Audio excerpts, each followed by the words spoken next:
ជំរាបសួរពុកម៉ែបងប្អូនទាំងគ្នាជួបខ្ញុំបាទ MCKH Blog ថ្ងៃនេះក៏នាំអារម្មណ៍បងប្អូនទាំងអស់គ្នាមកទស្សនាវីដេអូ blog សប្បាយៗបន្តិចថ្ងៃនេះគឺយើងទៅផ្សារបងប្អូនទាំងគ្នាយើងក៏វែកមកចាក់សាំងបន្តិចព្រោះសារម៉ូតូអស់សាំងបន្ទាប់មកយើងក៏ធ្វើដំណើរតាមផ្លូវ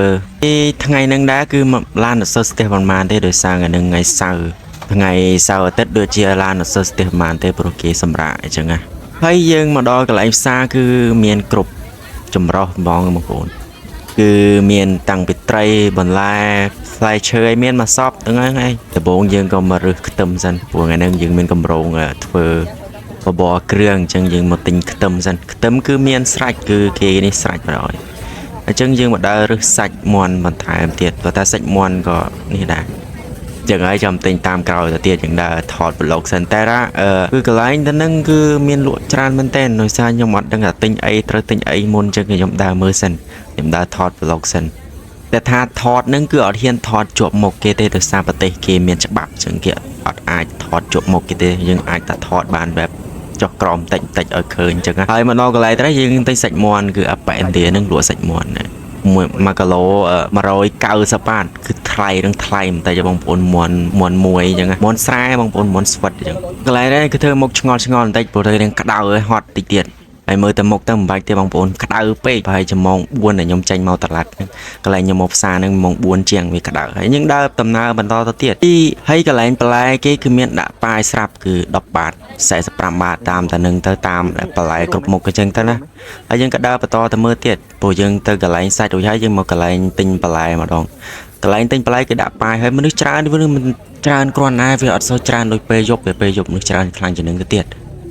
ហើយបើសិនជាបងប្អូនត្រូវការបន្លែអីបងប្អូនមិនបាច់ទេបងប្អូនគឺច្រើនណាស់កន្លែងតែហ្នឹងគឺនៅកណ្ដាលទីក្រុងគេបដ ாய் បងប្អូនកន្លែងលក់របស់ហូបចុកចំណីអាហារអីគឺនៅទាំងអស់មានទាំងគ្រប់សពបដ ாய் មានទាំងផ្លែឈើមានទាំងសាច់ត្រីហើយទៅហ្នឹងគឺក្រូចឆ្មាមួយគ្រាប់ហ្នឹង4បាត5បាតតាមទាំងកន្លែងទាំងទុរេន1គីឡូ60បាតហើយកន្លែងទាំងក៏ទិញវ៉ែទិញទុរេន1គីឡូជាងអស់200ជាងអញ្ចឹងនេះគឺយើងដើរទៅកន្លែងត្រឡប់ទៅកន្លែងម៉ូតូវិញយើងបន្ទាប់ពីយើងមកពីផ្សារវិញតែយើងមើលថាអវ៉ាន់របស់យើងបានវាខ្លះដើរមួយថ្ងៃដែរអញ្ចឹងយើងទៅមើលទាំងអស់គ្នានេះមានអីទេអានេះ190បាតថ្លៃមែនអានេះគឺសណ្ដែកបដោះនេះគឺស្លឹកជីអានេះជីគឺជីច្បល់ចូលគ្នាបដោះជីស្អីហ្នឹងអានេះគឺមីសួរនេះណាហើយនេះគឺស្ពៃក្តោបអានេះ15បាតអានេះគឺខ្ទឹម10បាតដាក់ស្រាច់ទៀតទឹកមាននឹងទឹកសុទ្ធ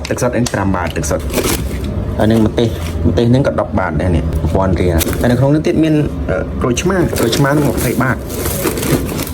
ហើយរួមទៅអត់មានអីទេមានតែប៉ុណ្្នឹងឯងទៅមួយថ្ងៃបានតែប៉ុណ្្នឹងឯងទៅផ្សារមួយថ្ងៃបានតែប៉ុណ្្នឹង